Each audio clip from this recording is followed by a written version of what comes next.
For my US clients, the world is starting to open back up after this last wild ride of a year that we all navigated together. And although there is excitement and hope and anticipation for things to go back to normal, I also sense and hear with my clients fear and overwhelm. In a way, we just got used to how the world was, and now there's this hesitation to go back to how things used to be. Partly because although this past year certainly presented challenges and loss and grief, there were also some really unique experiences that a lot of my clients and a lot of you have shared were really positive for you. You learned some things about yourself and about your dreams and about your needs and desires that you want to take with you. But how do we do that when the outside world may look much the same as it did pre-pandemic? I'm here to simplify that process for you. So today we are walking through 5 questions to help you reflect, grieve, and move forward from our 2020 world to our new 2021 and beyond. If you would like these 5 questions laid out in front of you so you can journal or continue to reflect after this video, download your free accompanying PDF that I have linked in my blog below. While you are down in that description box below, give this video a like if you are especially excited about today's topic, and don't forget to subscribe to this channel if you want to receive free alignment trainings every Tuesday. So I would like to first acknowledge the challenge and the grief and the loss that so many of us, in fact, I would say all of us, have experienced in this last year. 2020 was a ride, to say the least, and many loved ones were lost. Many people died. Many things came to the surface that were uncomfortable to see or to navigate. People and families were polarized in how to navigate such a challenging and new situation. This trauma will have ripple effects for years and years to come. And I want to start this video by saying that so that we remember to be compassionate with ourselves and with others. As some of you know, I have a master's degree in positive psychology, and in all of my videos, I tend to take a pretty positive approach. However, there is such thing as toxic positivity. And that is why I start this video with a disclaimer, because first, and even within this practice you're about to dive into today, there is room still for grief, for challenge, and for acknowledging the more difficult feelings. We don't always have to find the silver linings. And if we're ready, and if it feels approachable and like something you want to do, we can always learn from our experiences, even the hardest. Furthermore, a trend I saw with my clients in the last year was hesitation or feeling timid to share that there were actually some parts of this last year that were positive, that they are grateful to experience. And so if that's you as well, please give space for that.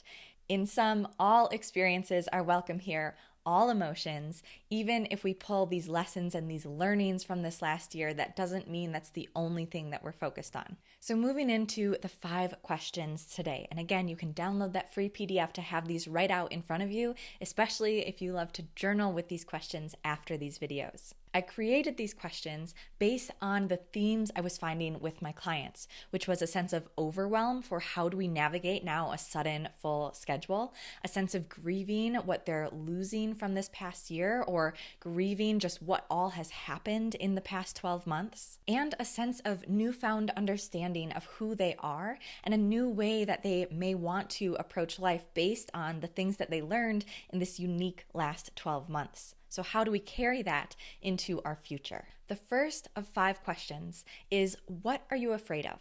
And I start with this question because as I'm talking to clients in this season of navigating whether or not to make a change or what to change or how to walk into this new future, oftentimes what's on the forefront of my client's mind is just a sense of overwhelm, a sense of fear, a sense of worry. And so I invite you to actually write those out, to get them out of your head and onto paper or into your phone voice recorder. And in doing so, you actually diminish the weight, the strength, and the intensity of these feelings.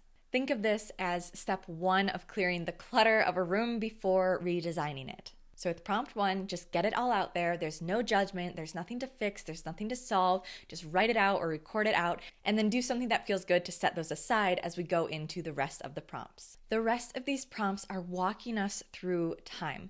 So starting with prompt 2, we're traveling all the way back to when this really began, at least in the United States. When you're right at the beginning, and therefore that contrast was really evident from how life used to be and how the new life was beginning to look. What habits and routines and things about that old life, 2019 life, did you really miss? And then contrary to this, what routines, habits, events did you not miss at all? Maybe you forgot just how drastic this change was. So really in this prompt, give yourself a second to go back in time to remember what your life was and what that contrast looked like for you. An interesting addition to this prompt, if you would like to add it, is just to note for yourself what you were surprised about and what made sense. So for some of my clients, once they were working from home, they were really surprised that they actually enjoyed the home space. And for some of my clients, they were really surprised how much they missed the office. They thought that it was a hindrance historically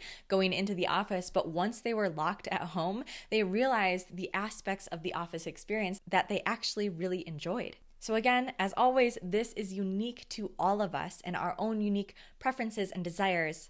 Move on to prompt 3, which looks at the last year more holistically. Ask yourself and reflect, what did you learn about yourself in this last year? Again, a really unique experience, and many of us were thrown into a style of life that we probably would never have otherwise experienced. Did you learn that you have certain needs, like social needs, friend time, family time, that you didn't realize were so important for you? Or maybe you realized that solitude is actually really important to you and you hadn't been getting enough of this before. Maybe in losing some aspect of 2019 and before life, you realized what you really desire and care about because you missed it so darn much.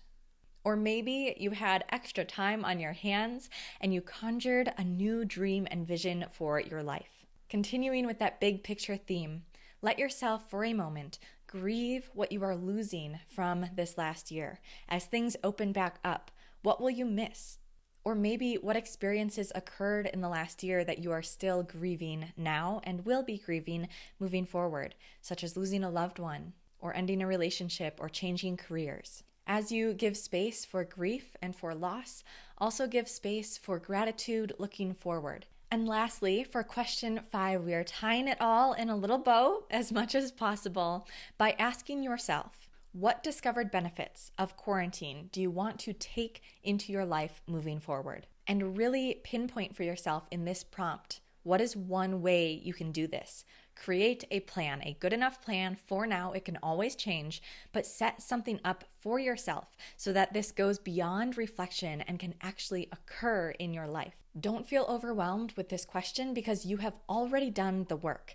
In prompts 2 through 4, you have already reflected with all of this work. You have already thought about what your desires, what your values, what your experiences are that were positive, that were negative, that you will grieve or you did grieve when we first changed into quarantine. The things that you were most looking forward to and anticipating as the world opens back up. So maybe this is more time for rest, or maybe this is to find a faster commute to work, or maybe to negotiate that you can work from home more days than you had previously. Maybe this is adding in more social events to your calendar, or staying with those weekly Zoom calls that you created with your family. Whatever it is for you, again, take your best guess, start bite-sized. So start with one benefit that you want to take forward, and you can always return to these 5 prompts to recenter, to remember what you learned, and to take it with you into the future. To keep yourself accountable to completing this exercise for yourself, again, I highly encourage you to download that PDF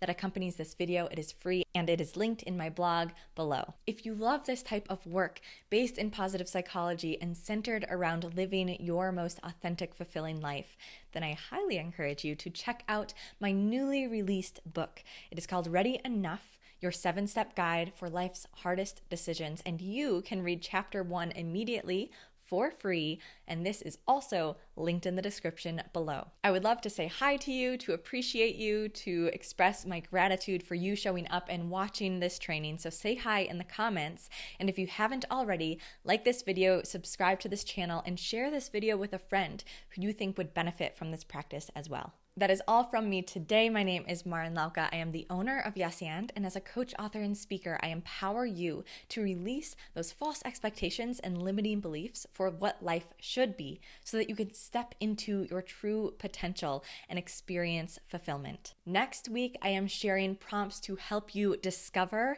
and step into your authentic confidence. And as an extra piece of gratitude for you making it all the way to the end of this video, here's a lovely picture of Otto. Thanks for joining the Yes and community, and I will see you again next week.